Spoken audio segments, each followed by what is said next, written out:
Thanks so much. Nissan is in the midst of a complete changeover and gaining momentum in the market.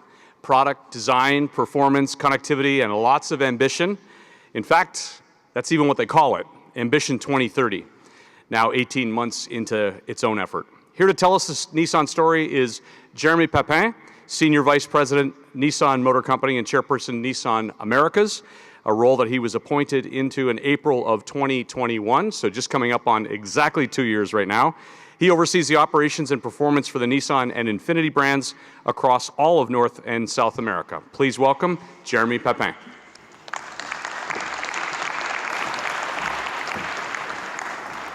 Welcome, Jérémie. Thank you. Welcome. 2 years. Can you believe it's been 2 years already? Time flies when you're having fun. So. Exactly. Tell me what you're most proud of over the last couple of years, and probably most importantly, what you wanted to change, and maybe the scorecard on where you are now. The business scorecard is excellent. I think really the products are having terrific momentum. Just in the first quarter of this calendar year, the Nissan brand is up 15%, the Infiniti brand is up 40% year on year. So the products are pulling, the demand is there. We're clearly still not producing as much as we can sell. So we're sorry that the inventory is still low, but the business is well established. The way we do business, the interactions with our dealer partners, with our suppliers, we're having a lot of positive momentum, good feedback. Franchise value is up, so that. But what I'm most proud of is really the change the culture inside the company. We're a learning company. We're an innovative company. And we just foster and behave as per those values. So that is, I think, the change that's the most important, because that's the one that's going to take us into a successful Ambition 2030. So let's talk a little bit more about the ambition and Ambition 2030 and maybe how you're getting there. And you're calling it, and Allison had mentioned this earlier, but really a transformation, daring to transform. You talked about the product portfolio. There's been a major resurgence. Fresh new vehicles. You've got design, performance, connectivity, and that's really been the foundation for the last 5 years or so. As you look at the progression of the business, where do you have to take it next? The company is going to be continuing to invest in technology, be it product, be it services, with a special focus on how we implement technology to human and how that allows the customer, the driver, the passenger to interact with it. And then we are committed to continue to invest in the brand and to offer a full Nissan experience. And so the next step is really, we will continue to produce, sell, service, finance automobiles, but the industry is going to become so much more. And with multiplication of touch points, and technology allowing us to always be where the client is and where the customer is, that's the future. We're going into the experience, completely customer-focused and customer-centric. And so we're making all those changes. We're doing this in sync and fully supported and with our dealers. And that's where the future is taking us. This experience that we can offer and the consistency of what is a Nissan experience. I sat here with Mike last year on this very stage, and you just touched on it, so I want to bring it up. He mentioned that transformation that's occurred between Nissan and its dealer partners as well. I know you're very proud of those changes, as is Mike. Having those partnerships more solidified, I've got to believe, is your key to all of your ambitions of 2030.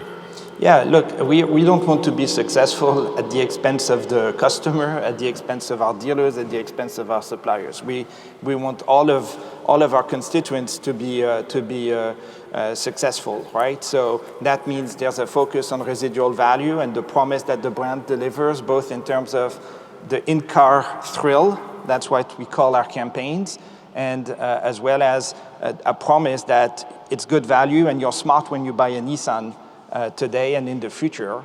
And of course, what we want is to grasp the opportunities, the business opportunities, the monetization opportunities with the dealers in the future. I'm very thankful and proud of the work and results that Mike Colleran and Judy Wheeler have had in the past few dealer surveys and interactions. I think it's credit to them, their success, and what we're building together is very solid.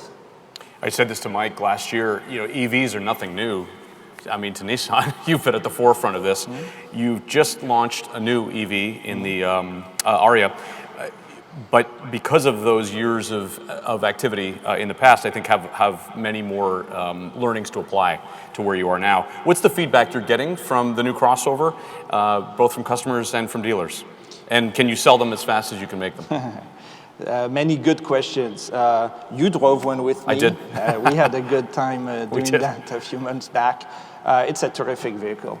It's a terrific vehicle.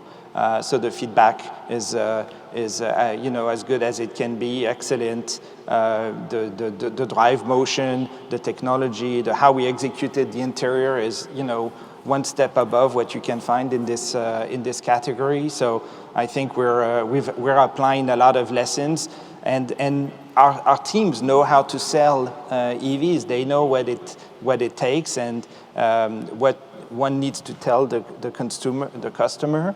What's the main change in this generation is obviously the range and the fact that a lot of investments are being put in place into the charging facilities and network to completely remove any issue and anxiety linked to that. But and so that's what we're seeing at the moment. But can we produce as many as we could sell? No.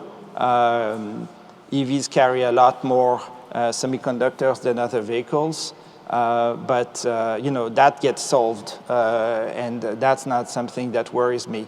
The customer feedback is excellent. One thing we've done with this car that's a completely new customer-centric approach is 1 or 2 weeks after you've actually had the car, you're being offered a second delivery, which is an opportunity for the dealer to send someone to your house and make sure that you're fully grasping and using all the technology we've put in that car, because you've got the ProPilot driving capability, you've got connected services capabilities, you've got the e-force motion of the car. And so we just want to make sure that everything we've put in this vehicle that is really the best of Nissan is being fully used and understood and confidently used by the customer. So another touch point for the customer. He can take it or not. The feedback we got for those who have gone through the second delivery is excellent. So we'll definitely think we hold something good here. There's some interesting things on there. You have a new e-force all-wheel drive technology. I know you have bigger plans for that too, right? Yeah. I mean, again, it's all about driving pleasure, thrill, and confidence in how you execute the technology, and that's what e-force is about. Since you were on the front end of EVs as a mass market provider, where do you see the percentage of Nissan vehicles on EVs by 2030? Look, the company globally will launch 27 new vehicles over the next 7 years, 19 of which are going to be completely electric battery EVs. A big chunk, a majority of those will be launched in the US. We'll be having an EV offer in all the segments that are important to the market and where we are competing today. And so we can easily see our EV sales to be in excess of 40% in 2030. I think IRA actually only builds more momentum in that direction. And where will the US be as a whole by that time? The president of the United States has set a target, and they're putting the means to get there. But I think this it's realistic given customer acceptance, the number of customers that are considering EVs, and the way the technology is going to continue to evolve, and we'll have further involved by then. I think where we will be is pretty much where the industry will be. An important topic, as vehicles become more technological, they also become safer. And At one point, Nissan has talked, well, actually, a long time ago, talked about the goal of 0 fatalities. Where are we on that journey? Isn't that good? It would be like 0 emission and 0 fatality. How can Right. you not agree to that purpose? Right. So that's, I think, in terms of what we want to be and what we stand for, it's a very strong and telling rally point within the company, within our engineer community. So we just systematically deploy. Again, the technology is the 360 system capability that we have. It's the ProPilot 2.0 that we're implementing, and it's all the small steps where we're basically bringing technology that prevents the driver from making a mistakes and removing the human hazard into road accidents. And so, yeah, we're making good progress, and we believe there is a road to 0 fatality, which is so important for obvious reasons, and we'll be more than part of it. It's an ambition that many across the industry have really tried to stake a claim on and set as a target and a benchmark. Objectively, do you think the industry has a lot of work to do to get to that 0 fatality mark, or are we inching closer? I think the technology, car generation by car generation, is getting there, and it's about having the technology at the right cost and then how you implement it. So I'm confident that we're amongst those that are the most committed. But it's an industry phenomenon, and everyone in the industry is dedicated to improving that. Let's talk about enriching customer lives. Yes. Investing in technology, making vehicles, as we said, safer, cleaner, more inclusive for customers as a whole. Tell me a little bit more about working toward a more inclusive experience for customers, and maybe any specific things you can share. Yeah, look, again, there are different moments and touch points between the customer and its vehicle. The first that we all have in mind is the customer journey when he or she are considering buying a vehicle. And during COVID, we innovated and accelerated, and we're so happy to be amongst the first to put in market Nissan at Home that allows you to buy, to organize a test drive, a pickup, a delivery. You can do everything from home. You can trade in, you can select your financing, all of this. And whenever you're ready, and if you wish so, you can you're directed to a dealer partner. We've got about 3/4 of our dealers that have been fully supporting the Nissan at Home deployment. The conquest on that is amazing, and it allows the dealers and us to be really reaching out to where the customer is, and that's through the customer journey. But what we want in the future is really the experience with the Nissan never stops there, right? So the smile you get on your face on the journey, that's what EVs are about, right? It's driving pleasure brought back to the market in a very safe way. And so when I think about the driving pleasure of a Nissan, the thrill that comes from that, the technology and connected services that we're offering, how we think about what battery life cycle is going to allow us to do, what it's going to allow to offer in terms of affordability and so on. I mean, there's just so much business for this industry in the future. That's what's so exciting at the moment. Some automakers have made news recently about getting out of the CarPlay system in order to own the data that's actually in the vehicle. How does Nissan feel about that?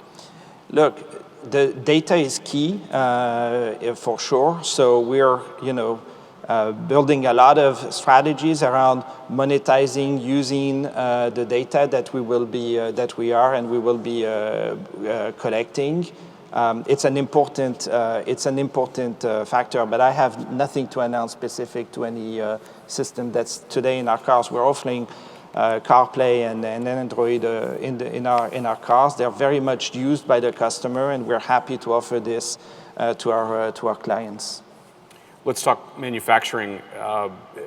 There's been a revolution across North America in terms of insourcing of manufacturing, particularly in the battery assembly side, which of course Nissan has been at the forefront of as well. What's your view on now North American manufacturing and perhaps the future of the country as being able to provide sustainable energy? Well, there's an era of regionalization that has been accelerated through pandemic and supply chain semiconductors issues and wider supply chain issues. And now we've got USMCA, IRA, which are, very well thought through frameworks in which we need to operate. I welcome the clarity. I welcome the fact those are long-term plans, and that's what the industry needs. We need stable rules, whatever those are, for a long time. That's when we can best operate what is a long lead time industry. It takes time to set up the types of investments you were mentioning,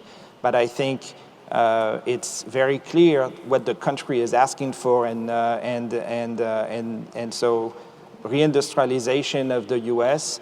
is there. We've already announced investments in our Canton plant to launch 4 EVs from the end of 2025. We've already announced that our Deckard powertrain plant that has been producing so many ICE engines powering the Nissans in North America will be fully part of our electrification strategy, building both e-motors and more in the future. And we know that there's a product cycle that we need to go through in Smyrna, and then there's electrification opportunity on those segments as well. So when we look at IRA and the Nissan investments, there is a lot that is going to be coming to the USA, and it's good business to produce where you sell and to better control all your supply chain. So we are absolutely fully dedicated to our North American base, and we're going to grow it. We started this conversation with Ambition 2030 and the 18-month journey that you've been on with that. What should dealers in the room think about when they hear Ambition 2030? What does it mean to them?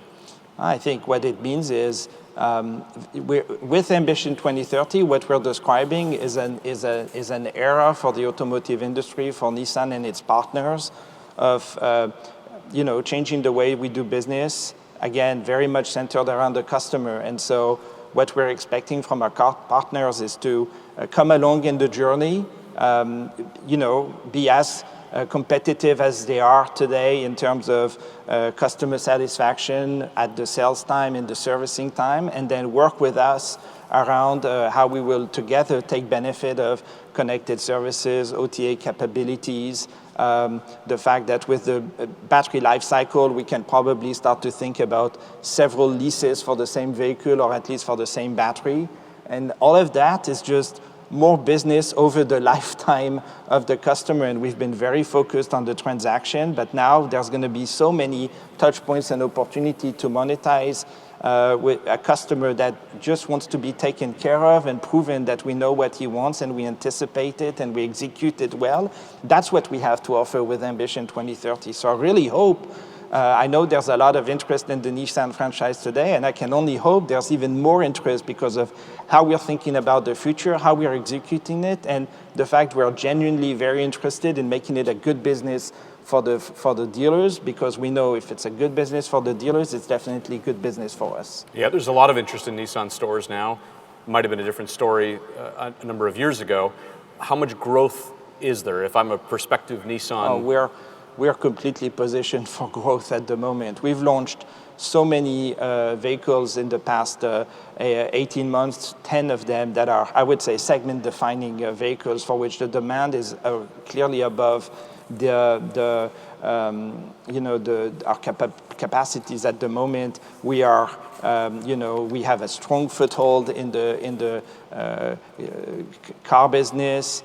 We've got a very strong supply base out of Mexico. I think there are many advantages being a Nissan dealer. And again, I look at just the momentum that the brands Nissan and Infiniti had in the first quarter. I don't see any of the issues on supply that we had in the past few quarters as we go ahead. Those issues are being worked through, and we will be posting a lot of growth on a year-on-year basis. And so, again, the promise, the residual value, and all of this is going to contribute to making the franchise even stronger. Again, there are two things you can really count on us for: is We will deliver the technology, we will deliver the investments in the brand, and then, of course, we'll make sure all of this is at a competitive, allowing us to be competitive in the marketplace. And I think those three together is a good start of a conversation with any investment that retailers may have in mind. Final thing, just to wrap up here. When I visited you last fall on Nashville, we talked a little bit about your former role as an analyst and how you used to look at the industry from the outside and had your own perspective on that. Today, you're heading a massive division at an OEM. If you were an analyst today, what would you see if you looked at Nissan and Nissan America? I see change. I see potential for growth. I would give credit to the team for what has already changed. And I would anticipate that possibly all of the growth and change has not been fully priced in yet. So I'd be very bullish about the business. And now that I'm an insider, it's even more easy for me to say that. But I think we genuinely are showing that we're committed, and we talk a lot about how we do the business. We're very careful about the relationships with our stakeholders. I've said it a few times, but it's because it's a genuinely very strong drive in how we do the business with the team. And so I think that those stable relationships and the interest we have in a sustainable growth for the longer term, that's a good platform to operate on. Excellent. Jeremy, great to see you again. Thank you so much. Jérémie Papin. Thank you. Thank you. Thank you.